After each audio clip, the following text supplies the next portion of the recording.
Welcome back to the CFF Racing Show, powered by Buffalo Wild Wings. We've got our first international guest since we've come back on, all the way from the Gold Coast of Australia, right? That's correct, yeah. Tim Gamble, been here about 2.5 weeks, you said. Yeah, traveling around, watching a heap of racing. So tell us what you see. A lot of race. That's the main thing. In Australia, we're lucky to have one race a week. Here, we've been here for 2.5 weeks, and we've been able to watch racing almost every night, except I think twice maybe. So you were in Oskaloosa. Obviously, you saw the Knoxville Nationals, I would imagine. Yeah, that was we based our trip around, was the Knoxville Nationals. And that's, as a small child growing up, that's always been a highlight to see. And we just decided we got sick of talking about it, and we just booked the flights, and here we are. It's just money, right? Yeah, it's right. It's just money. Who needs it? So what's the transition fee on money for Australian money to US? We get about 70 cents to the dollar. So you get 70 cents forever. So we would get $1 something of Australian money. $1.30, something like that. Something like that? So you come over and you'll be rich. Yeah, I still wouldn't be rich. But I like the way you think. It sounded good. But then you didn't just do sprint cars. I heard you went to Bristol last night. Yeah, we did the NASCAR. As the same thing, sitting at home in Australia, just loving that. Always watching NASCAR on TV, but I'd have to say, after I think seen it once, I think just we prefer the Speedway. We woke up this morning and thought, yeah, we've seen that. We sort of had one night left, and we thought, out of all the tracks we've been to, we really like the Jacksonville Bull Ring. It's fast, it's bad, it's elbows up, which is what we like. So we actually fell asleep at the track. I was asleep for an hour before we wait for traffic to die down, and the day before we drove 10 hours to get there, and we actually woke up 5 hours later. So we had a mad 9-hour rush to get here, but we made it, and we're glad we did. Well, they can maybe hear it in the background. It's still racing time. We're going to show this after the races. They're racing 305 wing sprint cars right now. Of the stuff you've seen since you've been in the States, what was the best thing? What class have you liked the best? Or did it just go back to the same midget sprint car stuff that you're used to seeing? No, the tracks, the first couple, Oskaloosa, Knoxville Nationals, the track is so much bigger than what we have back in Australia. That was different, but to be honest, it's the more the track than the divisions we like. Just the bull rings, the smaller track, the closer the racing. Our home track back in Brisbane, where we run equivalent to your modifieds, very similar size to this, not as much banking. And so I think probably our favourite division has probably been the modifieds. That's what we run back home. You might get shot in Jacksonville, Illinois for saying that modifieds are your favorite class. That's all right. You do have a few guns here. You do have a few guns. Guns back home are completely outlawed. You can't have them. That's my mum was very worried about me coming here, all the guns. Well, I was just kidding, Mom. Just kidding, Mom. He's not actually going to get shot or nothing. But it's cool to have you guys come over. It's a pretty regular thing, Australian folks coming to the States for the Nationals, just like it's really become a pretty popular thing for U.S. folks to come to Australia in what would be our winter for your summer to watch races down there. Yeah, it works out well. We love the Americans coming over, and they draw big crowds for us. And Donnie Schatz, he based himself in Brisbane, which is about 2 hours north from my place, and he comes and just dominates for 2 weeks. He laps the whole field. It's just incredible. He can come there in someone else's equipment and just dominate so well. I guess it's just seat time. That's the big advantage you guys have, is that if you want to, you can race 2 or 3 times a week, where in Australia we've got to wait sometimes a fortnight for a race and travel up to 9 to 10 hours, if we want to race every week. And Speedway, like everything, it's just seat time. It's practice. Now, you guys don't race as often as we do, but when you race, you guys generally have good car counts and huge crowds, don't you? Not all the time. We have local shows where we might get smaller car counts. Obviously, you guys are like, our population's about, I don't know, maybe 26 million. You guys are over 300 million. So obviously, more numbers. We sometimes have small numbers, but we have national titles and state titles. And that's sort of where everyone gets together for the big races. You guys definitely, it's definitely a bit bigger here, and probably a bit more prize money than what we get back home. And that's just the main thing. It's just, I think, the number of people and the number of people watching is a lot different. So since a kid, you wanted to come to the Nationals and you wanted to come to the States and watch races. You see yourself ever coming back again? Oh, 100%. We've met some amazing people. That's been the big thing too, is that everywhere we've gone, your tailgate parties, we don't have that back in Australia. And just as soon as people hear your accent, they're friendly, they're nice. It's such a cool atmosphere just to be immersed in racing, and we'll definitely be back. You got, gorgeous girls and love to drink beer and party and racing all the time. Why wouldn't we come back? It's amazing. Okay, so you said accent. When you're here, you have an accent. when we from the States come to Australia, I'm sure we have an accent. Yeah. Compared to, that's what your response is. Does the U.S. accent have the same response in Australia that the Australian accent has in the States? It's definitely different. It probably gains a bit of attention, and it depends where you are, I guess. And okay, how about beer and good-looking ladies? Does it have that same effect? You'll have to come over and find out. I'm going to say that with you, maybe, me, no. But no, you'll be fine. You'll be fine. I got your back. Well, I appreciate that. I probably need all the help I could get.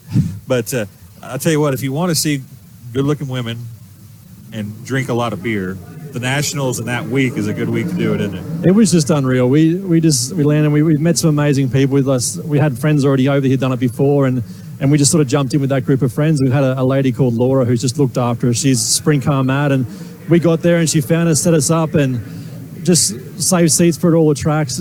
You guys are just so friendly, and the whole Knoxville National experience is just incredible. It's so big as a speedway racer and a speedway fan to come to a place and have the whole town just there for the one thing, and positive attitude, everyone happy. The Dingus Lounge, it's just incredible experience. And already on Facebook, all our mates that we race with back home are just like, we're coming. It's such an incredible deal, and I can't stress enough, guys, you guys don't take it for granted to have that event where you can travel to and to have where everyone's interested in the same thing and just partying all for sprint car and speedway. It's incredible. So we just call it dirt track racing here. Yeah. There's no speedway. You go to a speedway or to a raceway, but it's not speedway. Yeah, when you say speedway, explain to the people what you're actually meaning. Are you actually talking about the racetrack or a series, or what are you talking about? So speedway is the general word we use for all circuit dirt track racing. We keep Googling to find more speedways, and we keep getting a fuel station. You guys have a fuel station called Speedway. That's true. Yeah, there's a lot of those. Yeah, I know. You can make a lot of stops at speedways in the States if you want to do that. So we found some different things to Google to find tracks. But the speedway in Australia, that's just the general word used for oval track dirt racing. Gotcha. So all our tracks, like our home track is called Lismore Speedway or Brisbane Speedway. We've learned a lot of different words on our travel about. We keep saying different things, like we call your gas station servos, the milk in our coffee we've learned is called creamer.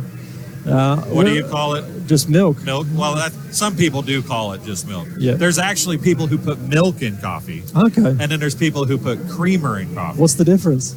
Well, creamer can be dry and it's sometimes has flavoring in it and stuff like that. Milk is just milk. Yeah. My mom used to put milk in her coffee. Okay. Of course, I'm old, so that might be because they didn't really, creamer wasn't so popular when I was a kid. But it's been on the shows on TV, you guys are always drinking coffee, and I came over. I need a coffee every morning to survive. I can't talk until I have one, but your coffee's terrible over here. So, okay, what's wrong with our coffee? It tastes like dirty water. I'm sorry. So it's not strong enough? No, I think we just have a lot more milk or a lot more creamer back home. You probably use whole milk too. Yeah. Instead of 2% or skim milk. We've got to go out and milk the cows in the morning for our coffee every morning. Not really. You don't milk kangaroos or nothing like that, right? No, they're starting to eat them though now. There's so many. They're everywhere. People are starting to eat them now for meat, but I haven't tried it. Seriously? Yeah, they're out of control because I guess there's no real predators for them now. We've wiped out a lot of the foxes and different things, so the kangaroos now are getting into the farms and they're just breeding like mad. And so you actually get paid if you shoot them now. You get paid to shoot kangaroos? Yeah, you go out on the weekend and shoot some kangaroos. So and give you money for it. Do you guys hit kangaroos with your cars like we hit deer with cars here? Yeah, they make a mess too. Yeah, they're big. Some of those kangaroos they're big, and they'll take out a whole car. Well, deer will do that. I've hit a few of those in my day. Yeah, we don't hit kangaroos in the States. Yeah, we can bring some up. We got plenty. No, I don't want any. I heard they're mean. Yeah, they can fight. They shape up, but they'll get into you. You got to stay away. In the States, we like watching the boxing videos of kangaroos. Yeah, and some have got massive biceps too. You guys actually do that? You guys actually? Is there people in Australia that actually box kangaroos? You have a couple of drinks, you can do anything. Okay, the other question, you're talking about beer. Did you have a Foster's while you were here? No one in Australia drinks Foster's. No one in Australia drinks it. It's terrible. I've heard that, but I had to find out if you drank a Foster's here. No, I've never seen it for sale. Foster's is Australian for beer. That's the commercial in the United States. No one drinks it over there. So what do they drink in Australia? Probably 4X Gold. It's called. It's a beer made in Queensland, the Sunshine State. It's just easy to drink. But I must say, the Bud Light, it goes down like water here. I've never drank so much in my life. Is that good or bad? It's a good thing. You're on holidays. I think I've put on about 4 kilos since I've been here. It's just 4 kilos. That's only like a pound and a half. I got no idea. I don't know. I don't know what that breakdown is. I'll have to get my phone out. And do some kilos to pounds ratio. But it's not very much, No, we do kilometers, miles. So much is so different here. And another thing too is your food. We've really struggled with your food. It seems all we've eaten is meat and bread, and even your bread's full of sugar. We call it sweet bread. Everything tastes so sweet. We actually went to war. We're a sweet people. Yeah. That's why you look like that and I look like this.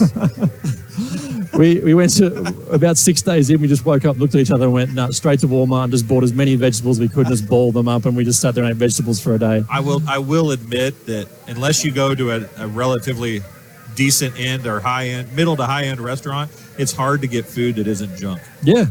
It really is. That's true. You guys don't have that problem in Australia if you go out to eat? No, like McDonald's in Australia has good food for you? No, McDonald's is the same. Not as big. Like your cups are like this big. Like ours are quite small.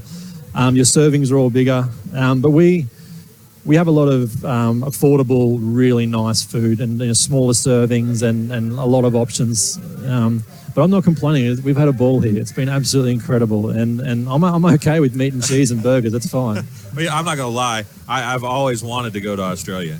In fact, when I was as an FFA kid in high school, which is an agricultural-based high school program, FFA, and I almost took an exchange program to Australia back then. That was a long time ago, but still on my bucket list to go to Australia. So when I come to Australia, because before I die, unless I die in the next few weeks, before I die, I'm going to go to Australia, and I'm going to do it in the winter here so I can go to race. Yep. Where should I go? What is the one race in Australia if somebody's coming from the States and it's the only time they're ever going to get to go? What's the one race you want to make sure you see? So our equivalent to your Knoxville Nationals is the Warrnambool Classic. I'm pretty sure it's held over Australia Day weekend, which is the end of January, and that's our big 3 or 4 night sprint car race where a lot of Americans come over, and it's similar to your event. It's a bit of not a party event, but there's the atmosphere, there's the street parades, there's everyone's there. The pubs are full of people that are all there for the sprint car race, and there's a university there with pretty young girls for you that we can help you out with. And pretty young girls probably would only get me in trouble. Yeah.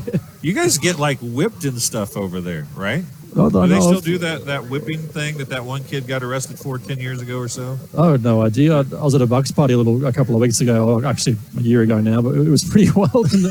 I don't mean the women. I meant if you get arrested for doing something wrong. No, that was when we were convicts. So Australia was population before the Indigenous people. Our culture's only like a couple of 100 years old. And we were actually shipped over on ships from England. All the prisoners, they had no room in their prisons. So you're a prisoner? We're all convicts, yeah. I've already stolen your wallet. It's gone. Good luck, because there ain't nothing in it. If you're going to get in trouble for stealing somebody's wallet, I guarantee you mine is not the one you want to get in trouble I'll slip it back in then. You just remember that. But Tim, I thank you very much for joining us here. I'll let you get up. It looks like the micros. You guys have micros over there too, don't you? Yeah, we call them Formula 500s. So they're now a 600C 4-stroke engine now, I think. Yep. Yeah. So same thing as what's they look exactly the same. Yeah. The wing micros that are here now. I know that there's some guys that sell motors over there that I know that sell some motors over there. So and some guys like I think Frank Galusha's went over there and ran some, and maybe Frank Flood has went over there as well. So there's some guys that are kind of going in that rank. So some 600 guys are going over there. Midget guys go over there and race, of course, and then you have the wing guys go over and race. I think Paul Nienheiser maybe has went over there. I know that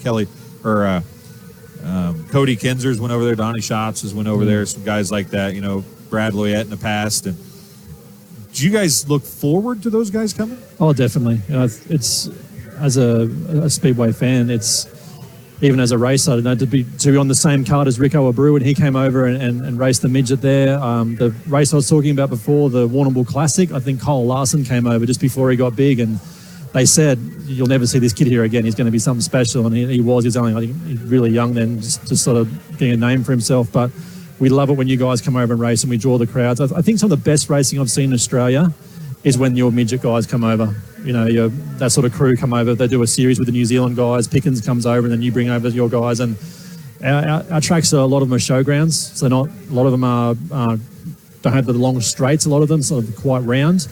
And the midget guys just elbows up and into it. It's really cool to watch. So you you mentioned Michael Pickens. He's an Australian guy. New Zealand guy. We can claim him. But whatever. And he comes here and then goes to your guys' place and races too.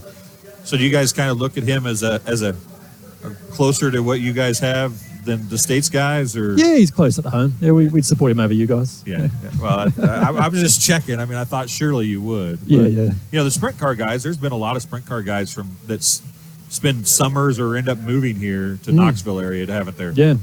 There's, I think, Kerry Madsen lives over here. Brooke Tatnall, my childhood hero, he's over here now. Linton Jeffrey, all married some of your beautiful girls, and they're living over here. You know, they've worked it out. So they come over, get married, so they can stay. Yeah. Got to find myself one now. Can't blame them, I guess, right? Yeah. Unless you get to race at the sprint car capital of the world. Oh, I would just again, I'm in absolute awe of the size of your tracks and just how big it is. And we're already trying to. We've been on sites trying to work out how we're going to do it. We want to come over here and race, whether we go thirds in a modified. And because I'm here with my brother and my cousin, my brother Lewis, and my cousin Thomas, and my other brother back home, Matthew. He races as well. So there's actually 4 of us in the family that run modifieds, and we'd love just to try and find a cheap car and come over and run. We'd love it. So you're on Facebook. If somebody has a car and willing to let you run, they can find you on Facebook. 100%. I'd be over here in a heartbeat. Tim Gamble from the Gold Coast of Australia, right? Yep, Gamble Brothers Racing. Look us up, and also Tim Gamble, send me a friend request. We're on there. There's plenty of speedway stuff on there, and if we can get a drive over here, we'd be here in a heartbeat. It'd be a dream come true. Especially run this place. This is the place we want to come back. This Jacksonville is badass. It's good. It's fun. It's a lot of fun here, and you're right. It's elbows up all the time. Midget guys love it. So it looks like heat races are over, and that means the midgets are getting ready for their qualifiers probably. So I should let you get out of here. Thank you, mate. It's been a pleasure. Well, we thank you for joining us on the CFF Racing Show. This is Tim Gamble. I'm Dwayne Hewlett. We'll be back in just a few minutes.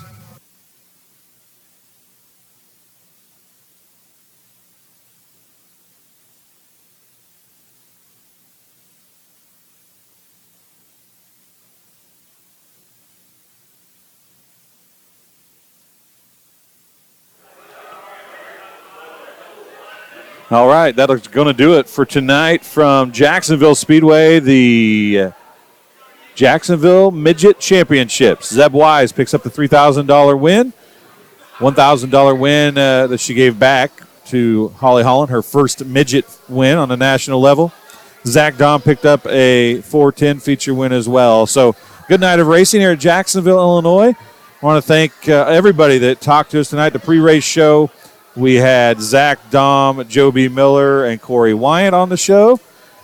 And we had Wayne Stearns as well. Make sure you check out all the Jacksonville Hall of Fame stuff. I want to thank Zeb Wise for coming and talking to us tonight. Tim Gamble for talking to us. As you saw that interview, a little lengthy, but dude, the man is funny. And I hope, among all things, that man gets to come to the States and run a modified. Somebody hook him up with a modified ride next year if he comes back. And, of course, Ken Dobson for letting us be here with the CFF Racing Show powered by Buffalo Wild Wings. Put on another great show here tonight at Jacksonville Speedway. We'll be back on Wednesday night at Buffalo Wild Wings in Burlington, Iowa for our normal in-house show. Don't think we'll go anywhere next weekend, at least not the plan. Probably back in action, maybe on the road somewhere on the 31st or the 1st as we get the Pure Max Racing Hill Hart Non-Wing Series and full action at Wayne County Speedway in Wayne City, Illinois on the 31st. And we'll back here at Jacksonville. Ryan Kent Jr. already said he wants to do a post-race show on the 1st. So we'll have at least a post-race show on the 1st of September here at Jacksonville Speedway as the Pure Max Racing Hill Hart Non-Wing Series makes their first appearance at Jacksonville Speedway, and the War Series non-wing 410 sprint cars will be here as well. The High Banks Hustle is this weekend coming up as the rescheduled event at SIR. So if you like the 600 stuff, that's the where to look this weekend. We'll talk more about that on, Wednesday. Till then, see you. Thanks for joining us here on the CFF Racing Show powered by Buffalo Wild Wings.